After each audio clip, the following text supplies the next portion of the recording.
এই জায়গা আয়নাগর বলে এরকম কিছু না, খালি খালি কয়ে লাভ নেই। বিশ্বাস করতো না আসলে যে গুমঘর ছিল। যেই সিস্টেম দেখলাম এটা আয়নাঘরের সিস্টেম মতোই লাগলো। এগুলো যদি আবার আওয়ামী লীগ সরকার আসে তাহলে এই বিল্ডিংগুলোতে মানুষকে গুম করে রাখবে। খালি বললি তো হবে না, এটা আয়নাগর না, এটা গাড়ি পার্কিং।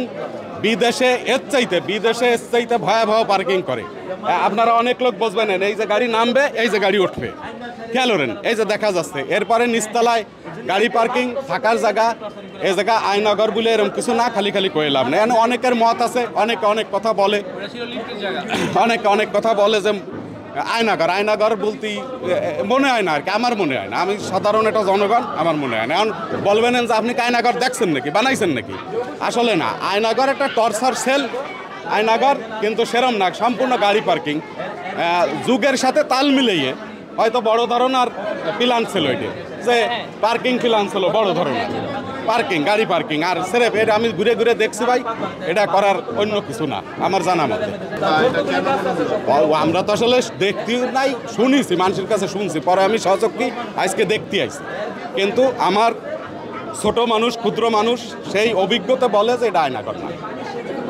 মানুষ তো বলবে 20 কোটি লোক, কথা আসবে 20 কোটি, সব তো সঠিক হবে না। আচ্ছা ভাইয়া, এটা হচ্ছে মূলত একটা সিআরআই এর ভবন, সিআরআই আওয়ামী লীগের গবেষণা সেলের অফিস। স্বাভাবিকভাবে আওয়ামী লীগের 32 নম্বরে কোনো প্রশাসন আসতো না তখনকার সময়। এখানে এসে একজন মানুষকে চাইলে গুম করে রাখতে পারতো, কিন্তু মূলত আমরা এখানে এসে যা দেখেছি, এটা মূলত একটা গুমঘর না, এটা একটা লিফট গ্রাউন্ড। এটা একটা লিফট গ্রাউন্ড, কিন্তু এখানে যদি ছোটো ছোটো রুম করে তারা যদি মানুষ দেখতে পারতো, মানুষকে রাখতে পারতো চাইলে, প্লিজ। এখন মূল বিষয়টা হচ্ছে 2022 সালে নেত্র নিউজে যে একটি খবর এসেছে যে গুম করা হয় মানুষকে গুম করা হয় গুমের মাধ্যমে। যেমন আপনাকে বলি, আজমির সাহেব তাকে গুম করা হয়েছে, এবং ব্যারিস্টার আরমান সাহেব তাকে গুম করা হয়েছে। আমরা কিন্তু শেখ হাসিনার পতনের পর তাদেরকে দেখতে পেয়েছি। এর আগে বাংলার কিছু মানুষ বিশ্বাস করতো না আসলে যে গুমঘর ছিল।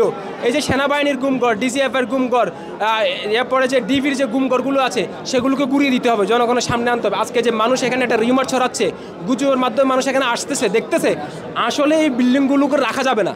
মূল কথা হচ্ছে এগুলো যদি আবার আওয়ামী লীগ সরকার আসে তাহলে এই বিল্ডিংগুলোতে মানুষকে গুম করে রাখবে তারা, এমনভাবে পজিশন করছে।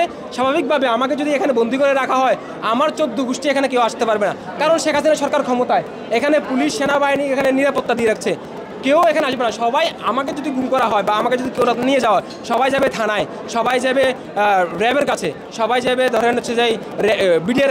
আসলে যেটা দেখলাম যে আন্ডারগ্রাউন্ড যেটা করলো, আমার কাছে এটা সন্দেহ মনে হচ্ছে। আন্ডারগ্রাউন্ডটা কেন করলো? 2 নম্বর হলো যে নিচে যেই সিস্টেম দেখলাম এটা আয়নাঘরের সিস্টেম মতোই লাগলো।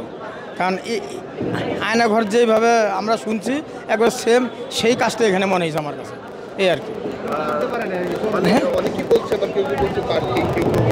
না না না, এটা পার্কিং, এত নিচে পার্কিং কেন করবে?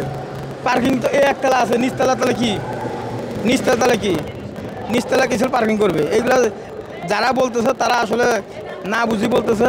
আসলে যারা সমস্যায় পড়ছে তারা বুঝে এটার কষ্ট।